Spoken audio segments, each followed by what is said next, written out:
मेरे अति प्रियो, आप सबको जय मसीह की। आज सुबह प्रभु का प्रभावशाली वचन मेरे साथ रोमियो की पत्री निकालिए, उसका 8 अध्याय और उसकी 14 आयत।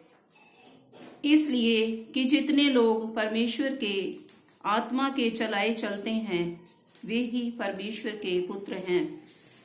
आमीन। प्रभु के प्रिय लोगों, आज हम वचन में सीखेंगे कि परमेश्वर की संतान कौन है। जैसा कि संत पौलुस रोमियो की पत्री को लिखते हुए कहते हैं कि जो परमेश्वर के आत्मा के अनुसार चलते हैं वही परमेश्वर के पुत्र हैं, वही परमेश्वर की संतान है। जैसा कि जब हम प्रभु को नहीं जानते थे तो हम अपने शरीर के अनुसार, जैसा हमारा शरीर चाहता था वैसे ही हम शरीर की इच्छा को पूरा करते थे।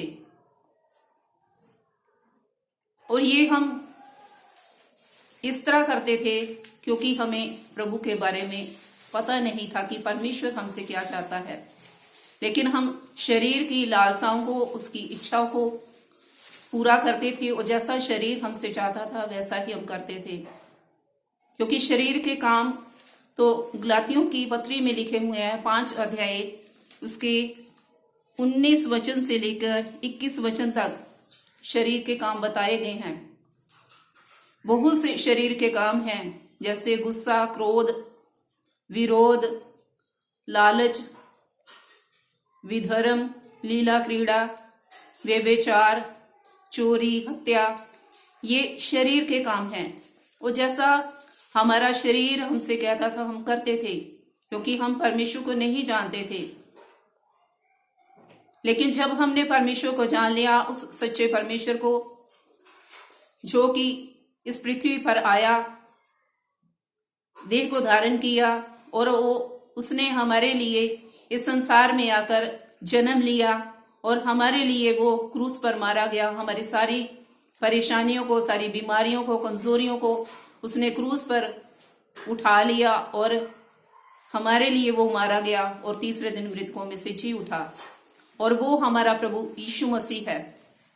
अब जबकि हमने परमेश्वर को जान लिया है और उसकी आत्मा से हम भर गए हैं, परमेश्वर ने हमें अपनी आत्मा से भर दिया है, हमने अपना जीवन परमेश्वर को दे दिया है और परमेश्वर ने अपने लहू से धोकर हमें शुद्ध कर दिया है।